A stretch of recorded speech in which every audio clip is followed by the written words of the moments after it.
하나님 말씀은 아모스서 6장 1절부터 6절 말씀까지입니다. 제가 봉독합니다. 화 있을진저 시온에서 안일한 자와 사마리아 산에서 마음이 든든한 자 곧 열국 중 우승하여 유명함으로 이스라엘 족속이 따르는 자들이여, 너희는 갈레에 건너가고 거기서 대하맛으로 가고 또 블레셋 사람의 가드로 내려가 보라. 그곳들이 이 나라들보다 나으냐? 그 토지가 너희 토지보다 넓으냐? 너희는 흉한 날이 멀다 하여 강포한 자리로 가까워지게 하고 상하상에 누우며 침상에서 기지개 켜며 양떼에서 어린 양과 우리에서 송아지를 취하여 먹고 비파에 맞추어 헛된 노래를 지절거리며 다윗처럼 자기를 위하여 악기를 제조하며 대접으로 포도주를 마시며 귀한 기름을 몸에 바르면서 요셉의 환난을 인하여는 근심치 아니하는 자로다. 아멘. 사치와 향락에 도취된 지도층이라는 제목으로 말씀을 듣습니다. 3장 1절부터 6장까지는 아모스서 선지자의 세 편의 설교라고 그랬습니다. 그중 3장과 4장이 제1편과 제2편 설교였고요. 그리고 5장과 6장이 제3편 설교가 되는데요. 그 중에서 6장은 세 번째 설교의 후반부에 해당하는 부분입니다. 이 부분은 내용이 크게 세 부분으로 구분이 되는데요. 먼저 전반부 1절부터 6절은 당시 북이스라엘이 누리고 있던 경제적, 정치적 번영에 도취되어 하나님의 심판 경고를 무시하고 사치와 향락에 도취된 지도층들을 책망한 말씀입니다. 중반부 7절부터 11절은 안일한 정치 지도자들로 인한 북이스라엘 전체에 대한 심판 경고를 다루고 있고요.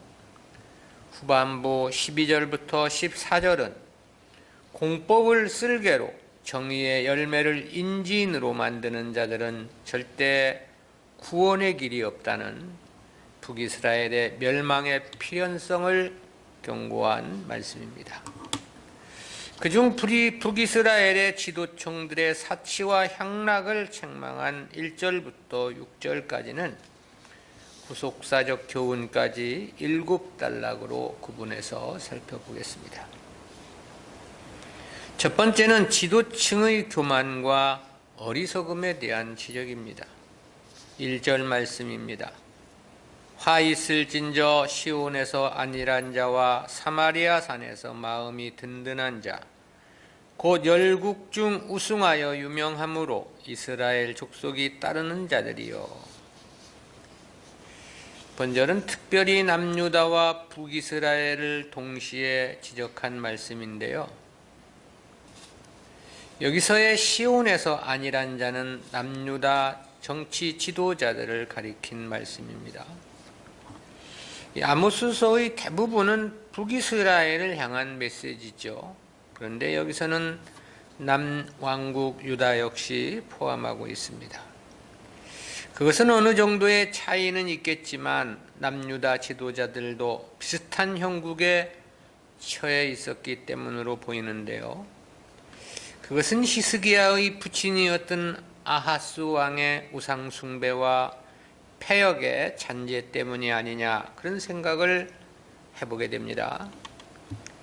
여기서 안일한 자로 번역된 히브리어 핫삿 아나님이라는 단어는 평온과 걱정 없음을 나타내기도 하고 또는 자만심이나 거만함을 나타내기도 합니다. 때문에 개역 개정 성경에서는 이를 교만한 자라고 번역을 했습니다. 사마리아 산에서 마음이 든든한 자는 사마리아 성의 난공불락 요새를 비유한 말씀인데요. 사마리아는 세계 최강의 공격력을 자랑했던 아수르 군대의 침략에도 3년이나 항전하며 버텨낼 수 있었던 난공불락의 성이었습니다. 이런 이유로 당시 북이스라엘의 지도자들은 자신들의 안전에 자신감을 갖고 있었던 거죠. 그런데다 여로보암 2세가 왕으로 재위하면서 군사적, 경제적인 호황을 구가하여 중근동 지방의 강국의 대열에 오르게 되었던 것입니다.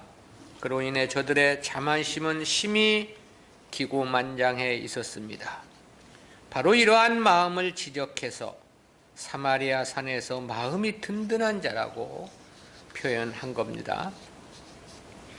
하반절에서는 열국 중 우승하여 유명함으로 이스라엘 족속이 따르는 자들이여 그랬습니다. 이는 북이스라엘 지도자들이 자신들의 나라가 온 나라들 가운데 최고라고 여기는 어리석음을 지적한 말씀입니다.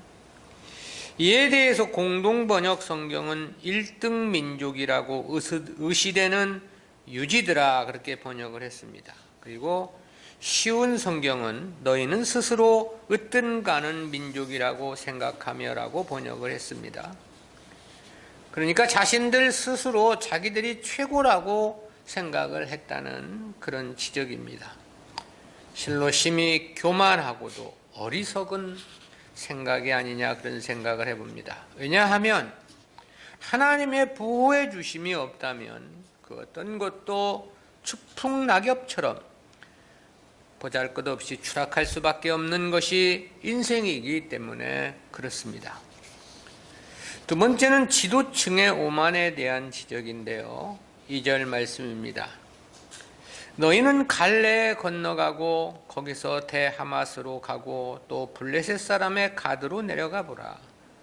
그곳들이 이 나라들보다 나으냐? 그 토지가 너희 토지보다 넓으냐?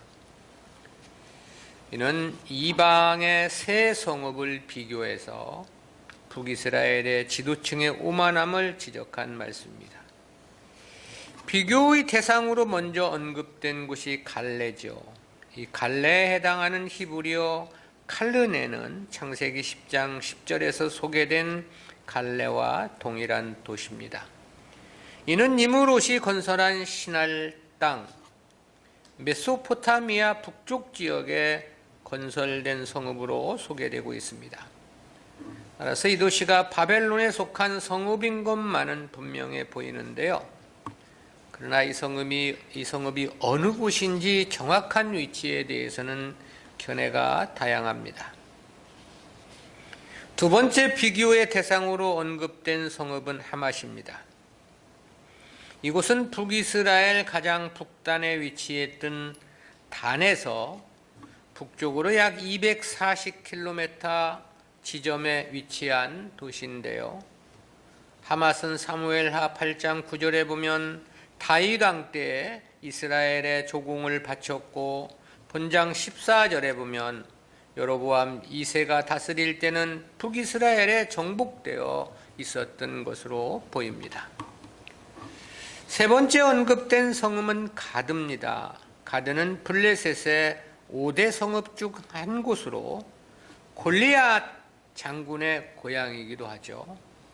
그런데 앞에 1장 7절에서 블레셋을 이야기할 때는 블레셋의 5대 성읍 중 가드를 제외하고 가사, 아스돗, 아스글론, 에글론만이 언급이 되었습니다. 그렇다는 것은 이곳 가드는 아모스 당시에는 이미 멸망하고 존재하지 않는 도시였기 때문이었습니다. 실제 가드는 역대하 26장 6절에 언급된 것처럼 남유다의 우시야 왕에 의해 멸망을 했습니다.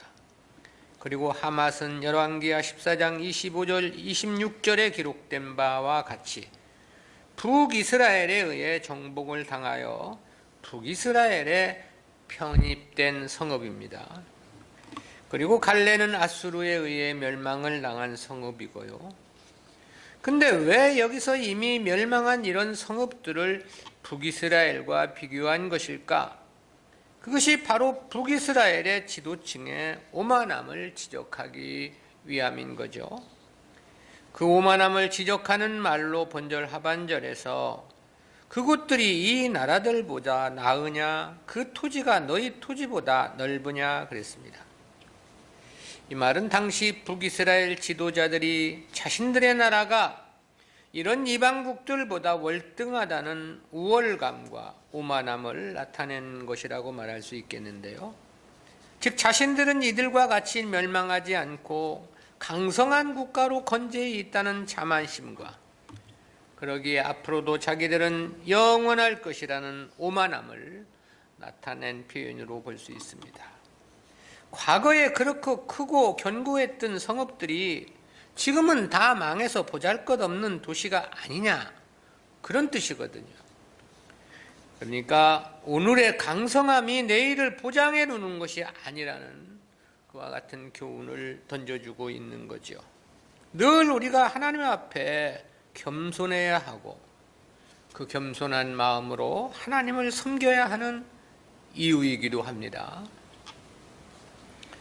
세 번째는 안일에 빠진 지도층에 대한 지적입니다. 3절입니다. 너희는 흉한 날이 멀다 하여 강포한 자리로 가까워지게 하고 그랬습니다. 이는 여호와의 날에 하나님의 심판을 인정하지 않고 계속해서 악을 행했음을 지적한 말씀입니다. 저들은 흉한 날이 멀다고 생각했다, 그렇게 말씀했죠. 여기서 이 멀다는 뜻으로 번역된 히브리어 하멘이땀이라는 단어는 추방하다, 쫓아낸다 또는 차단한다, 그런 뜻인데요. 한글 개역 성경은 심판날이 멀다는 뜻으로 번역을 했습니다. 그렇지만 원문의 의미는 심판날에 대한 염려나 걱정을 완전히 내다버렸다, 그런 뜻이 됩니다. 즉 심판날 자체를 완강히 거부하고 포악한 산만을 고집했음을 지적한 말씀입니다. 때문에 저들은 스스로에 대해서 강포한 자리로 가까워지게 한다고 말합니다. 이 강포한 자리 할 때 이 자리에 해당하는 쉬페트라는 단어는 왕의 통치 행위나 사법적 재판을 하는 장소를 나타낼 때 종종 사용되는 단어인데요. 솔로몬이 한 아이를 두고 서로 자기 아이라고 다투었던 두 여인을 재판했던 그 보좌를 묘사할 때 바로 이 단어가 사용이 됐습니다. 그런데 북이스라엘 지도자들은 의롭고 지혜로운 재판을 하는 것이 아니었습니다. 도리어 힘이 없고 연약한 백성들을 착취하고 괴롭히는 불의한 일만을 저질렀던 거죠. 그 근본적 이유가 자신들은 하나님의 심판을 받지 않으며 결코 멸망치 않을 것이라는 안일함이 빚은 결과임을 지적하고 있는 것입니다. 그 누구도 자만은 금물입니다. 마치 살얼음판을 걷는 것처럼 신중하고 조심스러워야 한다는 생각을 갖게 하는 대목이기도 하죠. 자칫 자만하다가는 그야말로 큰 코를 다칠 수 있기 때문에 그렇습니다. 네 번째는 지도층들의 극한 사치와 게으름과 탐욕에 대한 지적인데요. 4절입니다. 상하상에 누우며 침상에서 기지개 켜며 양떼에서 어린 양과 우리에서 송아지를 취하여 먹고. 본문 4절부터 6절은 절을 시작하는 첫 단어가 정관사 하를 수반하는 남성 복수 분사형입니다. 그렇다는 것은 각 절에서 묘사하는 모든 내용이 북이스라엘의 특정한 자들을 대상으로 하고 있음을 강조하고 있는 건데요. 그중 본절에서는 특별히 저들의 극한 사치스러움을 지적한 겁니다. 여기서 이 상하상 할 때 이 상으로 번역된 히브리어 미토트라는 단어는 안락의자나 침대를 가리키는 단어입니다. 구약 성경에서는 대부분의 경우가 침대라는 의미로 사용이 되었고 역시 본문도 마찬가지로 보입니다. 그런데 그 침대가 상아로 장식된 침대라고 말씀을 했습니다. 본래 이 상아는 이스라엘 내에서는 생산되지 않는 수입품으로서 극한 사치의 상징으로 언급될 만큼 값비싼 물품이었습니다. 지금도 상아는 비싸죠. 코끼리 뿔로 만드는 것이니까요. 따라서 이는 정부의 고위 관리나 부유층, 귀족들만이 사용할 수 있는 호화로운 침대를 가리킵니다. 그런데 침대를 가리키는 미토트라는 단어와 누우며에 해당하는 히브리어 하쇼케빔이 더불어 사용이 됐는데요. 하쇼케빔의 원형 샤카브라는 단어는 구약 성경에서 대부분 죽어서 영원히 눕는 경우나 또는 남녀 간의 부적절한 성관계를 묘사하는 경우에 주로 사용이 되었습니다. 따라서 본문의 상하상에 누우며라는 표현은 저들의 사치스러움과 함께 문란하고 퇴폐적인 삶을 암묵적으로 지적한 것이라고 말할 수 있습니다. 또 침상에서 기지개 켜며 그랬습니다. 이중 침상으로 번역된 에레스라는 단어는 안락 의자나 쿠션이 있는 소파를 가리키는 단어인데요. 그리고 기지개 켠다는 것은 단순히 잠에서 깨어 몸을 뒤트는 행위를 가리키는 말이 아닙니다. 여기서는 이 단어가 분사용어로 사용되어서 저들의 이러한 행위가 계속됨을 나타내주고 있는데요. 따라서 이는 안락의자나 쿠션이 좋은 소파에 앉아서 지속적으로 하품을 하고 몸을 오그렸다 폈다를 반복하는 행동을 나타내주고 있는 건데요. 따라서 이는 저들의 사치스러움 뿐만 아니라 심히 게으르고 나태하며 태만한 삶을 묘사한 표현입니다. 하반절에서는 양떼에서 어린 양과 우리에서 송아지를 취하여 먹고 그랬습니다. 이는 먹기를 탐하는 지도층에 대한 지적인데요. 어린 양이나 송아지 고기는 매우 부드럽고 연하여 맛이 있는 최고급 음식으로 알려져 있습니다. 대개 이런 어린 양이나 송아지는 특별한 손님을 대접하기 위해서 미리 구별해서 기르는 그런 짐승들인데요. 주님께서 비유하신 돌아온 아들 탕자를 위한 잔치에 아버지가 잡은 살찐 송아지가 바로 그러한 경우입니다.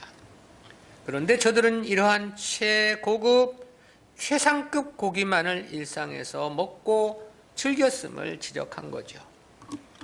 앞에 2장 6절에 보면 일반 백성들은 돈 몇 푼이나 또는 신발 한 켤레에도 노예로 팔려갈 정도로 극빈의 삶을 살아야만 했습니다. 5장 11절에 묘사된 바에 따르면 농사를 짓는 사람들은 과중한 세금과 권력자들이 요구하는 뇌물로 피폐하여 겨우겨우 목숨을 연명해 가는 삶이었다고 했습니다. 그런데 이 지도층들은 그런 가난한 자들로부터 착취한 돈으로 상하상에서 잠을 자고 소파에 앉아 게으름을 피우고 먹는 것도 어린 양 송아지 고기로 배를 채우고 있었다. 그런 지적인 거죠. 다섯 번째는 지도층의 연회에 대한 지적인데요. 5절 말씀입니다. 비파에 맞추어 헛된 노래를 지절거리며 다윗처럼 자기를 위하여 악기를 제조하며 그랬습니다. 이는 지도층들의 사치와 향락적인 삶 가운데 연회와 관련된 음악적 요소를 지적한 말씀입니다. 즉 연회 등에서 여흥을 돋구기 위해 악기를 연주하고 노래를 부름을 지적한 말씀이죠. 아모스는 저들의 연회를 두 문장으로 표현했습니다. 그중 상반절에서 비파에 맞추어 헛된 노래를 지절거리며 그랬죠. 이 현악기로 분리되는 비파는 당시 고대 근동에서는 대표적인 악기로 알려져 있습니다. 때문에 하나님을 예배하는 찬양에서도 비파는 가장 대표되는 악기였습니다.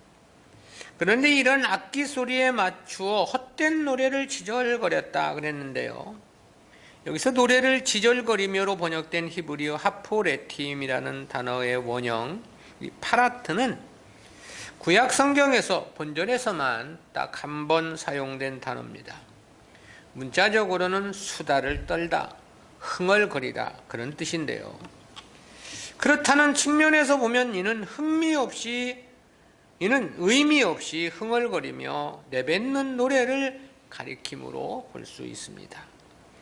그래서 공동번역 성경은 제멋에 겨워 흥얼거리는 것들이라고 번역을 했고, 표준 세번역 성경은 헛된 노래를 흥얼대며라고 번역을 했습니다. 이 구약 성경에서 소개된 대부분의 노래들은 하나님을 찬양하는 내용입니다.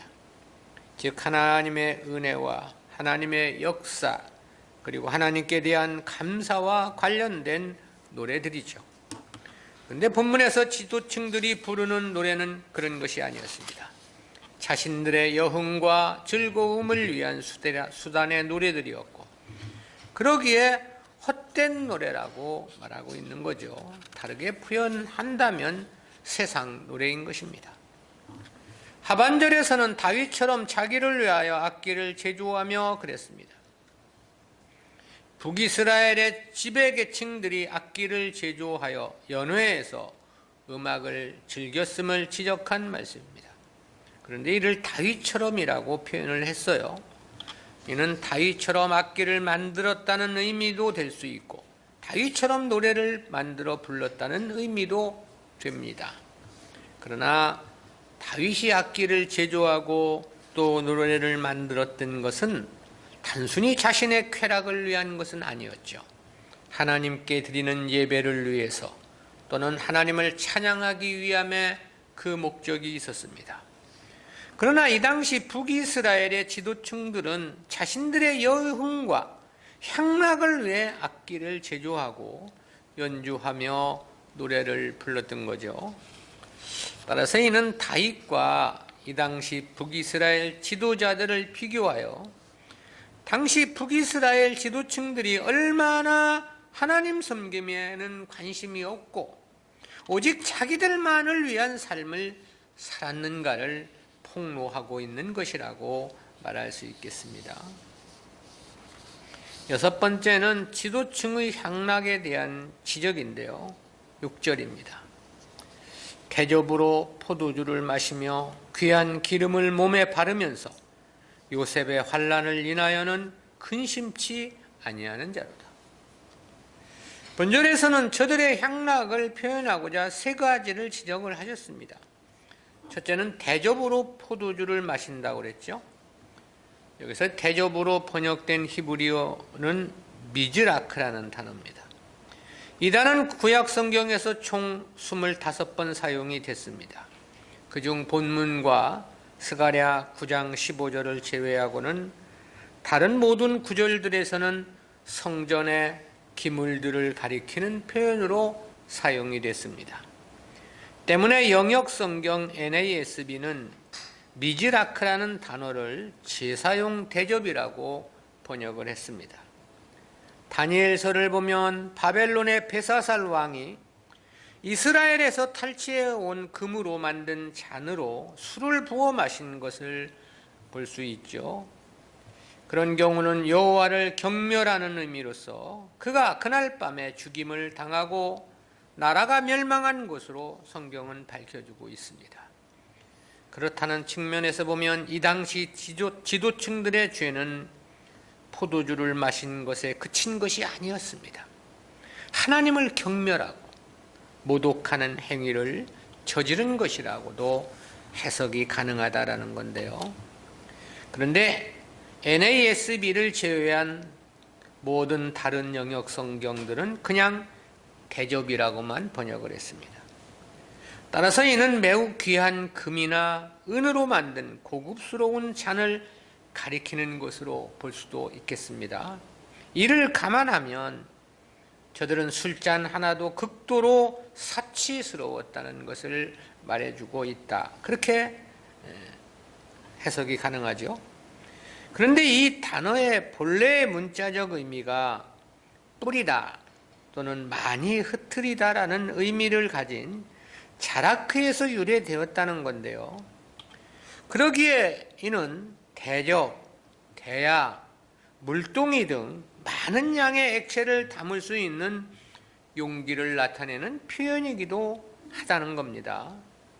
따라서 이를 감안한다면 저들이 아예 술이 찌들어서 살아가는 삶, 폭음을 일삼는 방탕한 삶을 나타낸 것으로도 볼 수 있는 겁니다. 포도주를 대접과 같은 큰 그릇에 담아 먹는 경우로 해석 가능하기 때문에 그렇습니다. 둘째는 귀한 기름을 몸에 바르면서 그랬습니다. 이 기름을 몸에 바르는 행위는 이스라엘 백성들에게는 일상생활의 일부분이기도 합니다. 그렇다는 것은 주님의 발에 향유를 부은 여인의 경우에서도 잘 드러나는데요. 또 당신은 상처난 부위나 피부병에도 이 의료 행위로서 기름을 바르는 경우가 있었습니다. 하지만 본문의 기름은 그냥 기름이 아니고 귀한 기름이었다는데 문제의 초점이 있습니다. 이는 국내에서 양산되는 일반적인 감람류를 말하는 게 아니고요.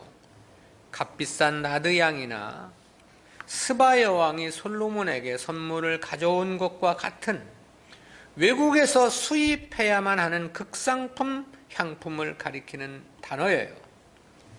이러한 값비싼 향품을 몸에 바르는 것은 몸에 향을 내고 좋은 피부를 가꾸기 위한 것으로 사치와 향락을 목적으로 하는 거죠. 증인은 도에 지나친 사치와 향락의 한 면모를 나타낸 것이라고 말할 수 있습니다. 세 번째는 요셉의 환난을 인하여는 근심치 아니하는 자로다 그랬습니다. 여기서의 요셉은 북이스라엘을 지칭한 표현입니다. 당시 북이스라엘을 대표하는 지파가 요셉의 아들 에브라임 지파였기 때문입니다. 따라서 여기에는 두 가지 의미를 생각해 봅니다. 먼저는 당시 어려움을 당하는 사회의 약자들을 생각하지 않았다는 질책의 의미가 있고요. 다른 하나는 장차 여호와의 날의 심판을 전혀 생각하지 않는다는 그런 의미도 담겨 있습니다. 그렇게 되면 이는 앞에 3절에서 흉한 날이 멀다고 한 의미와도 같은 뜻이 되는 셈이죠. 자기들은 절대 벌을 받지 않으니 거기에 근심할 이유는 없다, 그런 의미이기 때문에 그렇습니다. 우리는 이러한 말씀에서 두 가지 구속사적인 교훈을 생각해 봅니다. 첫 번째는 성도에게 있어 세상 것은 가장 큰 신앙의 적이라는 교훈입니다. 그것은 북이스라엘 지도층들의 타락한 삶을 지적한 말씀에 함유되어 있는 교훈입니다. 당시 북이스라엘 지도층들이 얼마나 세상 것을 탐했는지에 대해서는 그야말로 매우 생생하게 지적되고 있지 않습니까? 4절 상반절에서는 상하상에 누우며 침상에서 기지개 켜며 그랬습니다. 하반절에서는 양떼에서 어린 양과 우리에서 송아지를 취하여 먹고 그랬죠. 5절 상반절에서는 비파에 맞추어 헛된 노래를 지절거리며 그랬습니다. 6절 상반절에서는 대접으로 포도주를 마심을 지적했고 중반절에서는 귀한 기름을 몸에 바르면서 그랬습니다. 그야말로 온통 세상과 육신의 향락에만 도취된 사람들이 분명합니다. 그리고 이러한 삶을 추구하다 보니 하나님을 바르게 섬길 수가 없었던 것은 너무나도 자명합니다. 또한 세상 향락을 좋아하니 세상 재물을 향한 욕심을 갖지 않을 수 없는 거죠.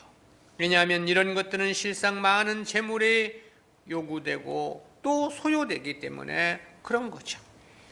그러니 저들의 마음과 정신은 온통 세상 것에 대한 욕심으로 가득 찰 수밖에 없었겠죠. 그러기에 가난하고 힘없는 자들을 착취하고 부당한 뇌물에 관심을 갖지 않을 수 없었던 것이고요. 그러니 어떻게 하나님의 뜻을 찾기 위한 노력이 가능하겠느냐라는 거죠. 그러니 어떻게 하나님을 위한 드려짐과 헌신이 가능했겠느냐라는 것이죠. 도저히 불가능할 것임은 너무나도 자명하다는 생각을 해보게 됩니다. 실로 어느 시대나 성도들에게 가장 큰 신앙의 적은 세상 것을 향한 욕심이었다고 정의할 수 있습니다. 그래서 바울은 디모데전서 6장 10절에서 돈을 사랑함이 일만하게 뿌리라고 그렇게 말씀을 했고요. 그래서 요한 사도는 이 세상이나 세상에 있는 것들을 사랑치 말라고 말씀을 하기도 했죠. 그리고 이어 누구든지 세상을 사랑하면 아버지의 사랑이 그 안에 있지 아니하니 그랬습니다. 주님께서도 하나님과 재물을 겸하여 섬기지 못한다고 말씀한 이유가 여기에 있는 것이고요.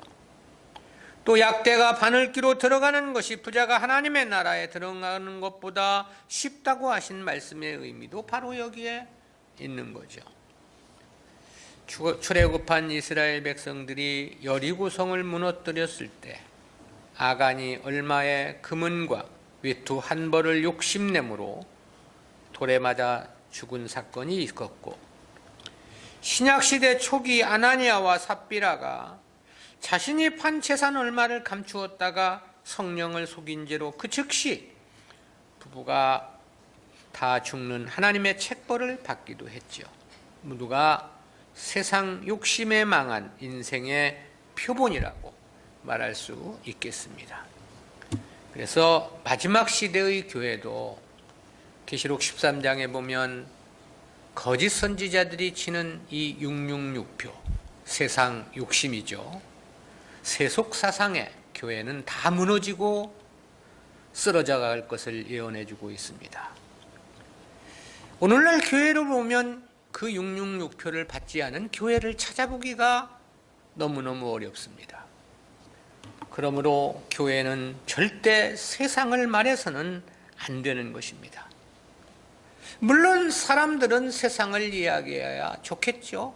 기뻐하겠죠. 또 힘차게 아멘을 외치기도 할 겁니다. 그러나 그래서도 없고 그래서도 안 되는 것이 교회다 이 말이죠. 세상 것을 향한 욕심은 성도의 신앙에 있어서는 절대 가까이에서는 안 되는 가장 큰 해악이기 때문에 그렇습니다. 두 번째는 성도는 반드시 세상이 아닌 영생을 목표한 삶이어야 한다는 교훈입니다. 이 역시 북이스라엘의 지도층들이 누렸던 부요와 향락을 통해서 생각해 보게 되는 교훈입니다.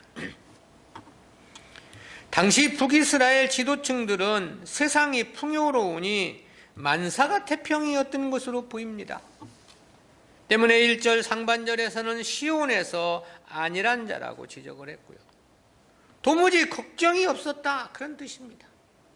중반절에서는 사마리아 산에서 마음이 든든한 자라고 말했습니다. 사마리아가 난공불락의 요새였기에 자신들의 안전에 자신감이 넘쳤다 그런 뜻이죠. 그래서 자신들이 최고이고 으뜸이라는 측면에서 1절 하반절에서는 열국 중 우승하여 유명함으로 이스라엘 족속이 따르는 자들이요 그랬습니다. 3절 상반절에서는 흉한 날이 멀다 하여 그랬죠. 심판날에 대한 염려나 걱정이 전혀 없음을 나타내는 의미라고 그랬습니다. 6절 하반절에서는 요셉의 환난을 인하여는 근심치 아니하는 자로다 그랬습니다. 불언간 엄습할 여호와의 날의 심판도 전혀 관심 밖의 일이었다라는 거죠. 왜 그랬던 것일까? 그럴 수밖에 없었던 것은 그 당시가 북이스라엘 역사에서 가장 부유했던 황금기였기 때문에 그랬습니다. 특히 이들은 그 황금기의 기득권층이며 지도층들이었죠. 그러니 더더욱 걱정할 것이 없었다고 말할 수 있겠습니다. 그리고 보다 근본적인 이유를 말한다면 당장의 세상만을 생각했기 때문이라고 할 수 있습니다. 이를 다르게 표현하면 영생에 대해서는 전혀 그 마음에 생각조차 없었다라는 거죠. 왜냐하면 영생을 조금만이라도 생각하고 계산을 했다면 이처럼 저들이 안일한 삶을 살아갈 수는 없었을 것이기 때문에 그렇습니다. 성도는 절대 세상만을 바라보아서는 안 됩니다. 육신의 문제에만 정신을 쏟아서는 절대 안 된다라는 거죠. 도래할 하나님의 나라, 영생의 문제보다 각별한 관심을 두고 살아야만 합니다. 때문에 주님은 그렇게 말씀하신 바 있습니다. 마태복음 6장 19절 20절 말씀이죠. 너희를 위하여 보물을 땅에 쌓아두지 말라. 거기는 종과 동록이 해하며 도적이 구멍을 뚫고 도적질 하느니라. 오직 너희를 위하여 보물을 하늘에 쌓아두라. 거기는 좀이나 동록이 해하지 못하며 도적이 구멍을 뚫지도 못하고 도적질도 못하느니라. 또 그렇게 말씀하기도 했죠. 누가복음 16장 9절입니다. 내가 너희에게 말하노니 불의의 제물로 친구를 사귀라. 그리하면 없어질 때에 저희가 영원한 처소로 너희를 영접하리라. 바울도 그랬습니다. 고린도전서 9장 24절입니다. 운동장에서 다름질하는 자들이 다 달아날지라도 오직 상을 얻는 자는 하나인 줄을 너희가 알지 못하느냐. 너희도 얻도록 이와 같이 다름질하라. 하늘의 상을 위해서 살아야 함을 강조한 말씀이죠.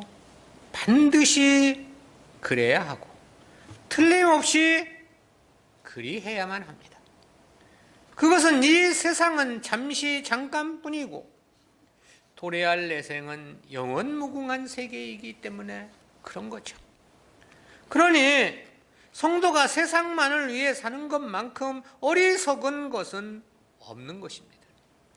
성도가 육신의 것만을 추구하며 사는 것만큼 바보 같은 짓은 없는 것이죠. 이는 그야말로 솔로몬 이상의 부귀 영화를 얻고 누렸다 하더라도 망한 인생인 것입니다.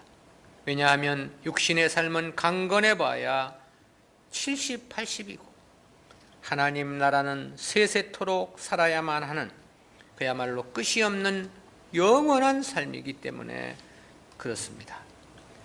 성도가 반드시 영생을 목표한 삶이어야만 하는 절대적 이유입니다. 히브리서 11장 16절입니다. 저희가 이제는 더 나은 본향을 사모하니 곧 하늘에 있는 것이라. 하나님 나라를 위해서 살아가는 우리들이 되어야만 합니다. 기도합니다. 사랑의 하나님, 은혜를 감사합니다.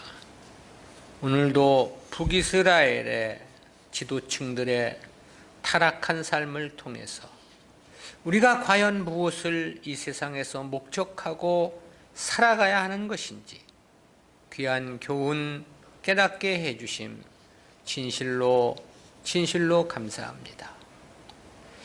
늘 어느 시대의 성도들이었든 가장 큰 신앙의 적은 세상이었다는 교훈 저희로 하여금 깨닫게 해주심 진실로 감사하옵고 그러기에 우리는 세상이 아니라 영원한 하나님의 나라를 목표한 인생이기를 간절히 소망하오니 주여 저희들의 심령에 지혜를 더해 주시고 믿음을 더해 주셔서 하나님의 나라 그 영광의 세계를 소망함으로 살아가는 저희들 되게 하여 주시옵소서. 감사드리옵고 예수님의 이름으로 기도드리옵나이다. 아멘.